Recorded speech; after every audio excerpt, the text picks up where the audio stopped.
Khaki.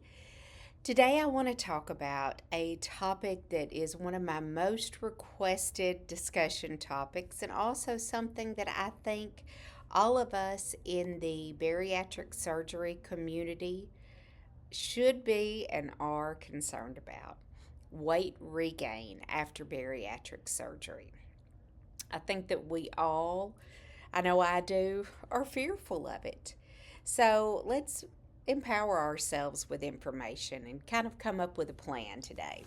So, first off, let's talk about how common is weight regain after bariatric surgery.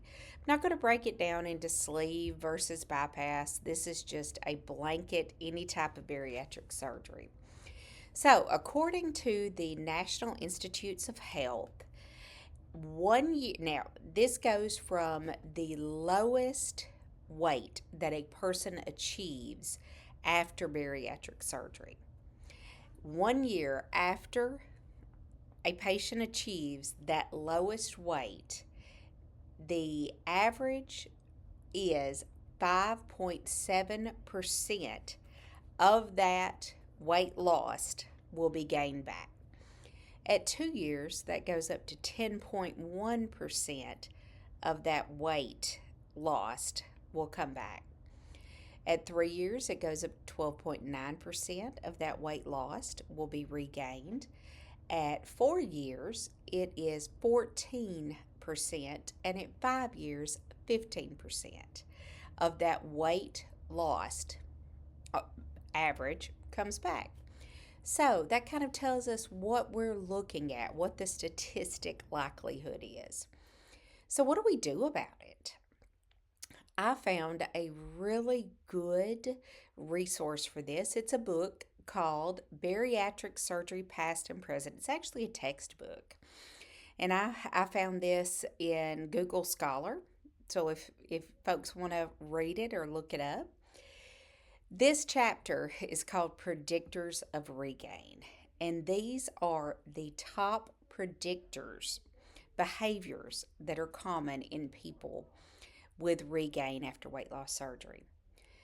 Number one, in no specific order, eating greater than 50% of calories from simple carbohydrates. So, people who eat greater than 50% of their total caloric consumption on a daily basis from simple carbohydrates are more likely to regain. Another thing is eating at irregular intervals. So, folks who maybe don't plan out their meals, who will go several hours without eating, and then find themselves eating several times, kind of our body saying, oh, you need to make up for that. I went hours without eating. Those people are more likely to regain weight.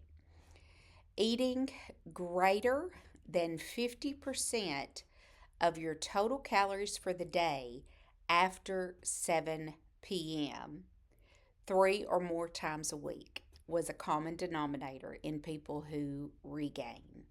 Now, of course, folks who work night shift, it's probably not going to be 7 p.m., it's going to be a few hours before bed. I know I see this behavior in my patients who don't eat breakfast, who maybe eat a pack of crackers or something at lunch, and then when they get home, your body responds to a need for caloric intake and a need for nutrition and protein and iron and all of those things by making you want to eat. So, people who go all day with a lower caloric consumption and then eat most of their calories before bedtime, after 7 p.m. is the marker that they used, are more likely to regain. The other thing, regular consumption of alcohol. Those people are more likely to regain. We've talked about before transfer addiction. We've talked about empty calories in beverages and how alcohol affects people who've had gastric bypass and sleeve differently. You tend to get more if affected by alcohol more quickly and maybe make bad choices. So, people who do that on a regular basis, this study found, are more likely to regain. The other big indicator was living a sedentary lifestyle, which they define as not having planned movement at least 3 times a week. So, weight loss happens in the kitchen is a common saying, but I think when you're being active as you're able to, that it puts you in a different kind of state of mind and it is good for your body. So people who don't do that are more likely to regain lost weight. Another thing that I found, I don't know if any of you watched Dr. Matthew Weiner. He is a bariatric surgeon who has a YouTube channel. He had a really good video on regain, and he said when he has a patient come in who has had regain, the first thing he asks them is, "What are you drinking?" He said that in his experience and his vast experience with hundreds, thousands of bariatric patients, is the number one predictor of weight gain. Drinking alcohol to excess and drinking empty calories, going back to sweet tea, going back to full sugar Coca-Cola, fruit juice is one he mentioned. Anything that you're getting calories from that is not going to provide you with that sense of fullness, you're getting the calories, but you're not getting that sense of fullness and that sense of satiety. And you can, as we all know, you can drink a lot of calories in beverages that are sweetened with sugar or alcohol. So I thought that was interesting. So, what do we do? How do we prevent that?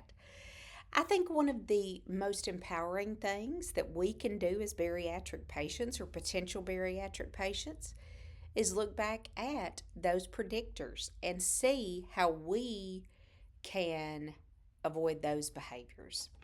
So, for example, looking at getting 50% of calories from simple carbohydrates. I think we all know bariatric patients, our primary source is supposed to be protein and healthy carbohydrates, non simple carbohydrates, green leafy vegetables, some fruit, maybe whole grains, whatever your team tells you. But I feel like your team probably told you not to have 50% of your calories from simple carbohydrates, sugars, sweets, uh, bread, things like that. So plan on avoiding that. One of the other predictor, eating at irregular intervals. For myself, every plan is different. I know some plans say 3 meals a day, no snacks. That doesn't work for me. I cannot get enough volume in 3 eating events to stop weight loss and to maintain nutrition. So, what I do, this is what I found works for me. Everybody's got to find what works for them. I plan a meal of about 200 calories every 3 hours or so while I'm awake. Maybe I may have a 300 calorie, I may have a 100 calorie, but that is kind of what I do. That enables me to get that nutrition in and I don't get ravenous, so I make poor choices. The other predictor, eating greater than 50% of your calories after 7 p.m., 3 times a week or more. Here again, I think if we do what is advised to prevent that other eating at irregular periods, we're going to prevent this as well. Do your best to eat breakfast, even if it's a protein shake. Try to eat lunch so that when you get home at night, you're not ravenous and you're packing in all that right before you go to bed. Regular consumption of alcohol. I've been very open that when I go out and have a nice dinner, I'll have a glass of wine or a martini, but I don't do it on a regular basis. That's an infrequent treat for me. I can see how doing that on a regular basis would lead to regain, so plan not to do that. And then the being sedentary. even if it is walking to your mailbox 2 or 3 times a day, even if it is stretching, whatever activity you can incorporate, do it. I think it's good for your heart, for your body, for your soul. Also, I think a big thing, this is just my personal experience in treating weight loss patients for a long time. I think folks who fall out of touch with the healthcare system, they regain weight, especially with their bariatric team. If we have a chronic disease, if we are in maintenance, that chronic disease is in remission. If we were in remission from cancer, I don't think many of us would give up those regular checks with an oncologist.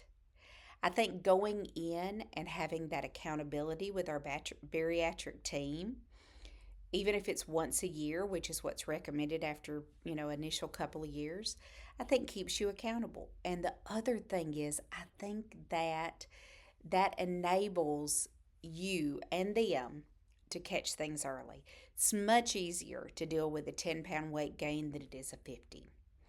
And if you know that you've got that visit coming up, sometimes up here that helps too, to keep your behaviors where you want them to be. Good news. I know we all hear from a lot of people, oh, everybody gains all their weight back. Everybody gains all their weight back and more. The reality is, the American Society for Metabolic and Bariatric Surgery, on their website, their statistic is 50% of weight loss surgery patients maintain their weight loss within 5%. 50%, so that's half. Those are, if you arm yourself with the tools that you need and get in a mind space. And one other thing I'm going to say, all of those things that we talked about, the 50% of calories from carbs, eating at regular periods, eating most of your calories at night, you don't know you do that unless you track. I think tracking is a big key to discovery of potentially serious behaviors that can lead to things you don't want. Just a thought. There is hope. I hope that we all maintain what we have worked so hard to achieve. I would love to hear from everybody. What are your plans? What are your experiences? What do you think leads to regain? Put your thoughts below. I'll be glad to answer any questions that I can. And I will see you next Wednesday. Have a great week, everybody. Bye.